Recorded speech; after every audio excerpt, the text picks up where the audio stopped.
Welcome back to the SportsMax Zone. Ever so often, the debate rages across Jamaica as to which sport is able to garner the most interest. Unfortunately, with the waning influence of cricket, track and field, and football, and horse racing, horse racing remains among Jamaica's most popular sports. The king of sports, as it's often called, is set to hit another gear in the coming weeks with the start of the road to the Triple Crown series. Denzel Miller Jr. is racing secretary at Supreme Ventures Racing and Entertainment Limited. They are the local promoters of horse racing in Jamaica, and he joins us. Denzel, good afternoon. Hi, good afternoon, George, Maria. How are you doing? Good to see you here at Denzel. All right, so this road to Triple Crown series now, for those who came in late and are still outside, the organization of the races, the scheduling of the races. Let's start with that. When are the races set for? What are we looking in terms of the interval between each leg of the Triple Crown? Well, you know, last year during the 2021 season, we kind of reorganized things a bit. We started in March, and we're going to start again March this year. The 12th and the 13th will be the first two races in the road to the Triple Crown. The Hotline Stakes for the fillies over 6 furlongs, and the Sir Howard Stakes for colts and geldings over the same distance, and they both offer a purse of $1.5 million. Then approximately 3 weeks from there, we move to the Thornbird and the Prince Consort Stakes on April the 2nd and April the 3rd at 7 furlongs, purse $2.25 million for each division. And then the all-new Portmore and Kingston, which was highly successful last year, will be run on May the 7th and May the 8th at 7.5 furlongs and a purse of $3 million each. As we all are aware, the Kingston last year, the first running, ended in a dead heat, and it was a very exciting season from start to finish for the 3-year-olds on the road to the Triple Crown and the Triple Crown, which commenced on Independence Day last year.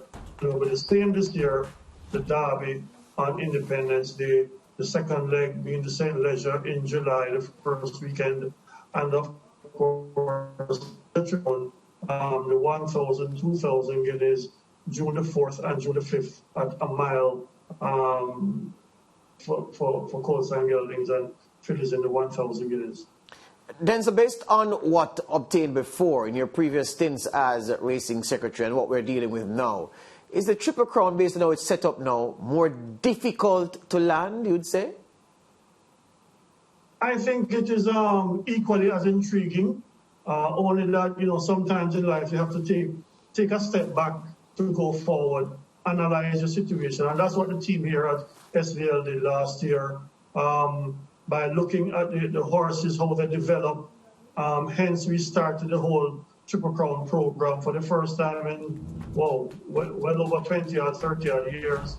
A month later, instead of starting the road to Triple Crown in February, we push it back to March to give the horses enough time to develop so that they can give us better quality performances. And of course, at the end of the day, the horse is very important. And hopefully we'll be able to get these horses around a little longer and give us the enjoyment that we desire. Yeah,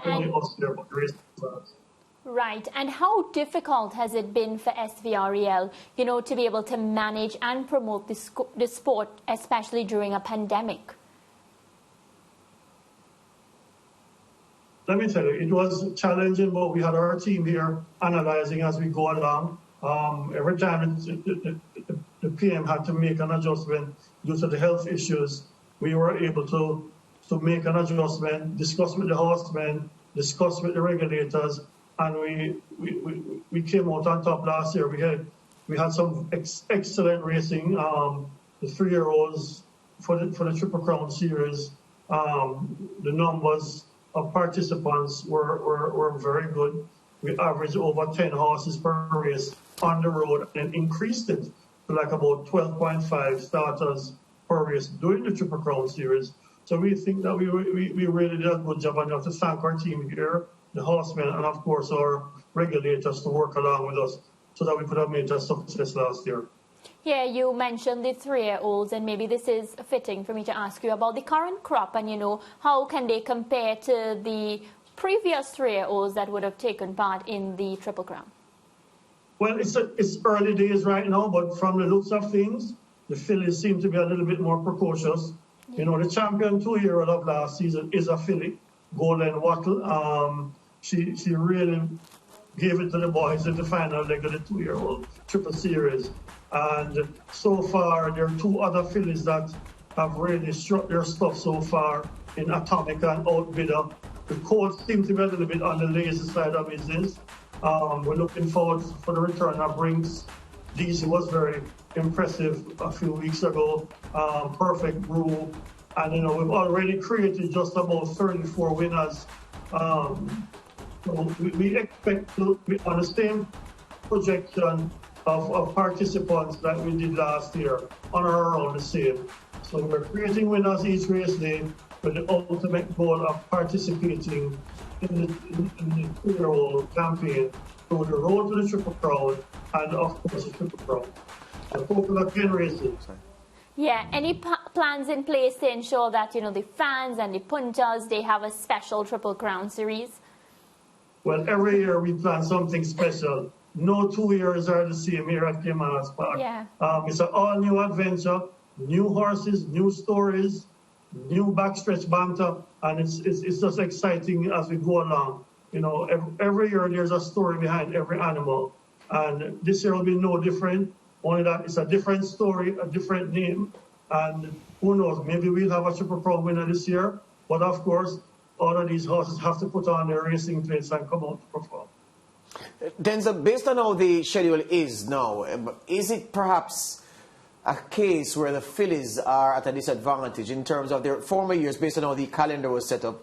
A filly could compete in the Oaks and have a genuine crack at the Triple Crown. Based on how we've had to condense that particular series and the window, is that now an opportunity not available to the best filly in the land? Or maybe that you look at it and say, well, yeah, if you have a Triple Crown winning filly, she can land the Triple Crown, and you open up the Oaks for other talented 3-year-olds to have a chance at winning a classic.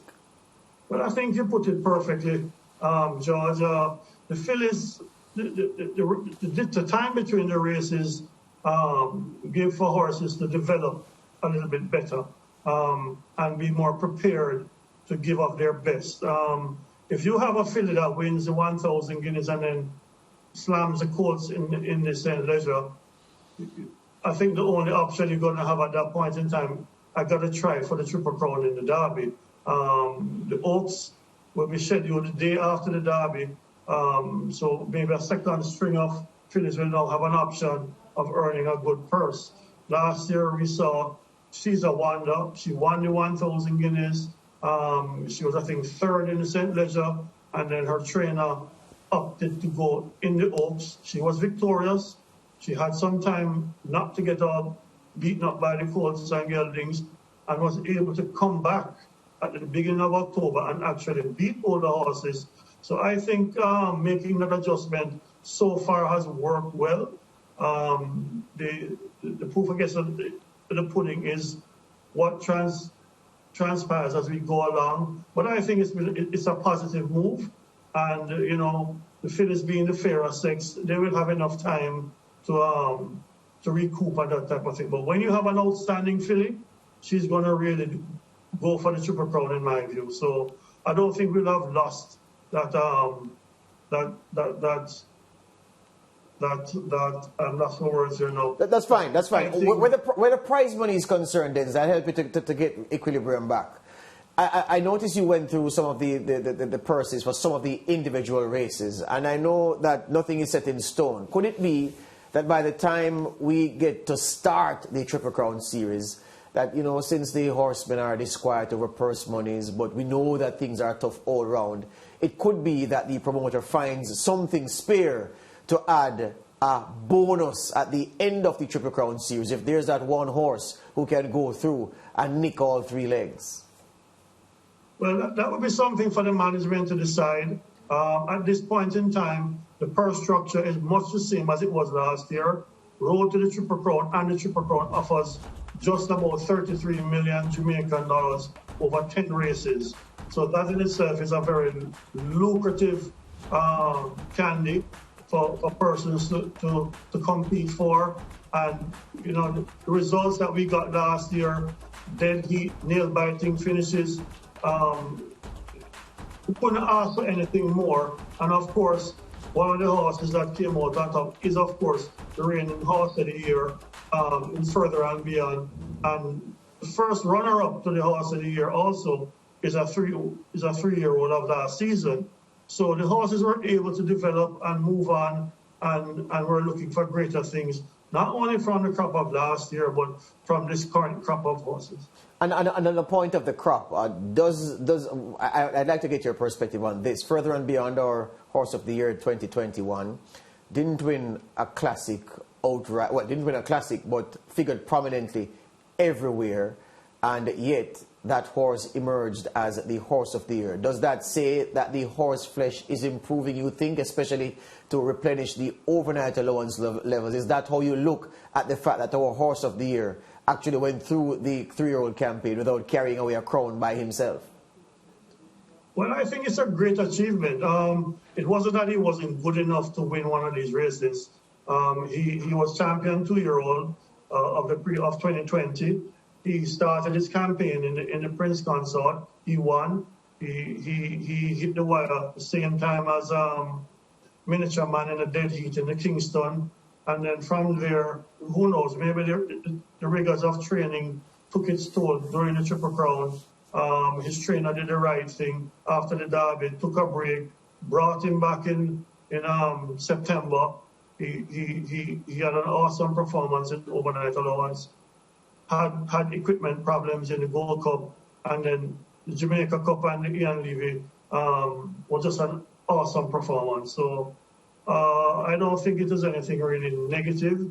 The great thing is that other owners were able to enjoy the part of the whole $33 million that we had to compete for. And you know, we always look for a Triple Crown winner, but when more horses can earn from it, you know, it keeps the energy alive and the competition. I actually think it was a good thing that we could say that we had a horse of the year who didn't win a classic, because that shows that the competition there was strong. But let me ask you this again.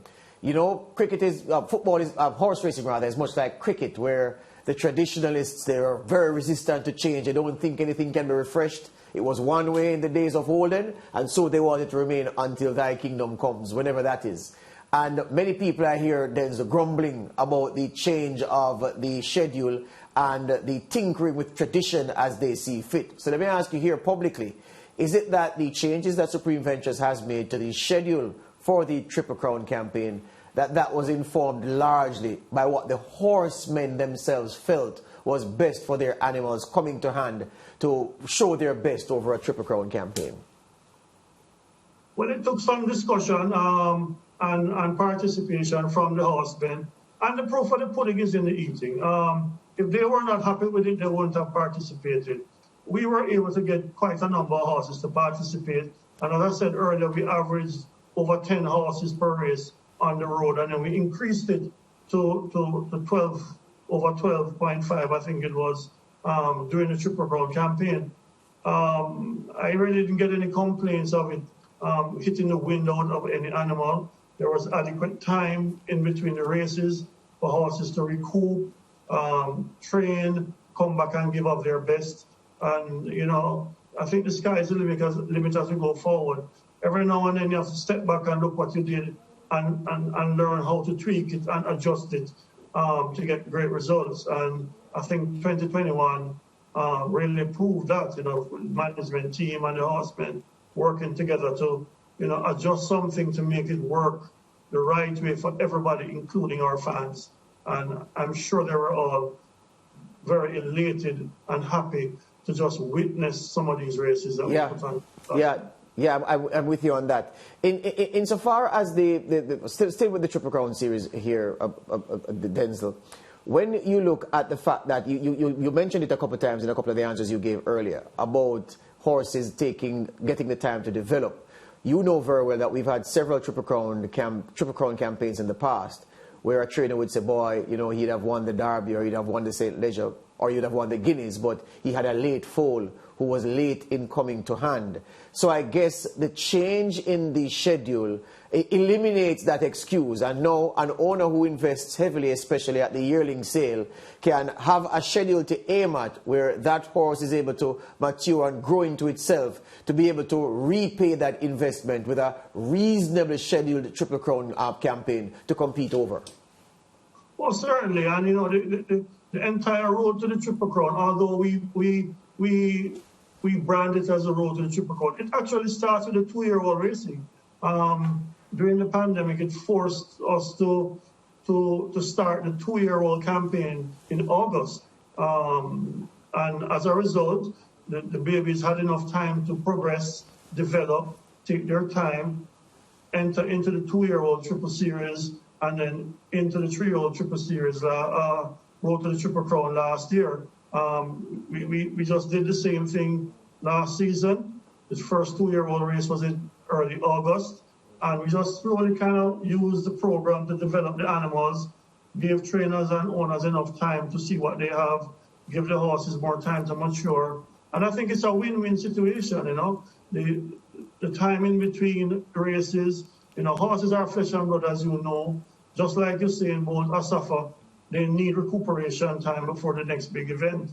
So, you know, we have to give it to them. Horses can't talk, so the horsemen, the trainers and the grooms have to pay close attention as to whether this animal is eating properly, walking the right way, moving smoothly at exercise, making sure that the body weight of the animals are within the best performance weights that the animals are used to.